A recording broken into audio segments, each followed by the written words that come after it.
আমার নাম মোহাম্মদ ফারুকুল ইসলাম। আমি অত্র অম্বিকাচরণ লাহা পাইলট উচ্চ বিদ্যালয়ের সহকারী শিক্ষক। এই স্কুলটি 1921 সালে প্রতিষ্ঠিত হয়। 24 সালে এই স্কুলটি বিশ্ববিদ্যালয় থেকে কলকাতা বিশ্ববিদ্যালয় থেকে স্বীকৃতি লাভ করে। সেই হিসাবে স্কুলটি শতবর্ষ পূর্ণ করল।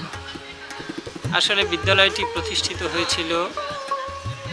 করেছিলেন অমল ও বিমল লাহা। এই দুইজনই ডক্টরেট করা ছিলেন। কলকাতা বিশ্ববিদ্যালয় থেকে তারা ডক্টরেট করেছিলেন। তাদের বাবার স্মৃতি রক্ষার্থে এবং এই এলাকার মানুষকে সুশিক্ষার আলো দেখানোর জন্য তারা এই বিদ্যালয়টি প্রতিষ্ঠা করে। তো সেই থেকে শিক্ষার আলো জ্বালিয়ে যাচ্ছে এই এলাকায়। আর এই বিদ্যালয়ে যারা প্রধান শিক্ষক হিসেবে আসতেন তারা কলকাতা বিশ্ববিদ্যালয় থেকে সরাসরি নিয়োগপ্রাপ্ত হয়ে আসতেন। এই কারণেই আসলে এই প্রতিষ্ঠানটি বাংলাদেশের একটা অন্যতম প্রতিষ্ঠান হিসেবে এখনও স্বাক্ষর রেখে আসছে। প্রতিষ্ঠান থেকে প্রতি বছরই অসংখ্য মেধাবী শিক্ষার্থী বের হয়ে যাচ্ছে। এবং আমরা যদি লক্ষ্য করি যে মোরেলগঞ্জকে যারা নেতৃত্ব দেয় এবং এই এলাকার কথা যারা বলে তাদের অধিকাংশ মানুষই অম্বিকাচরণ লাহা পাইলট উচ্চ বিদ্যালয় থেকে পাশ করে বের হয়েছে। এছাড়াও দেশের সর্বোচ্চ বহু পদে এ বিদ্যালয়ের সাবেক শিক্ষার্থীরা কণ্ঠস্বর জাগিয়ে আছে। আমি এই মুহূর্তে কয়েকজনের নাম আপনার কাছে বলতে পারি।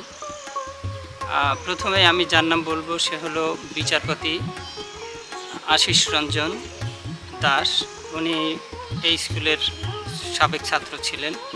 মোরেলগঞ্জের কৃতি সন্তান ডিআইজি আব্দুর রহিম সাহেব, তিনি এই স্কুলের শিক্ষার্থী ছিলেন, ছাত্র ছিলেন। মোরেলগঞ্জের কৃতি সন্তান সর্বজন শ্রদ্ধেয় ব্যক্তিত্ব ডাক্তার মোজাম্মেল হোসেন, সাবেক প্রতিমন্ত্রী। তিনি এই বিদ্যালয়ের শুধু শিক্ষার্থী না, তিনি এই বিদ্যালয়ের সদস্য, ম্যানেজিং কমিটির সভাপতিও ছিলেন। এই বিদ্যালয়ের ছাত্র ছিলেন ডক্টর মিয়া আব্বাস সহ অসংখ্য, যাদের নামের পরিধিটা অনেক ব্যাপক। আসলে শিক্ষক হিসেবে আমরা গর্ববোধ করি যে এমন একটা ঐতিহ্যবাহী শিক্ষা প্রতিষ্ঠানে আমরা শিক্ষকতা করার সুযোগ পেয়েছি। আপনি জেনে আশ্বস্ত হবেন যে বিদ্যালয়টি ইতিপূর্বে বহুবার জাতীয়করণের জন্য ঘোষণা হলেও আসলে জাতীয়করণের আশার মুখ দেখেনি। সর্বশেষ মাননীয় প্রধানমন্ত্রীর সদয়ে নির্দেশক্রমে হয়তো সরকারি হতে যাচ্ছে। শতবর্ষ পূর্তিতে হয়তো একটা ঘোষণা আসতে পারে।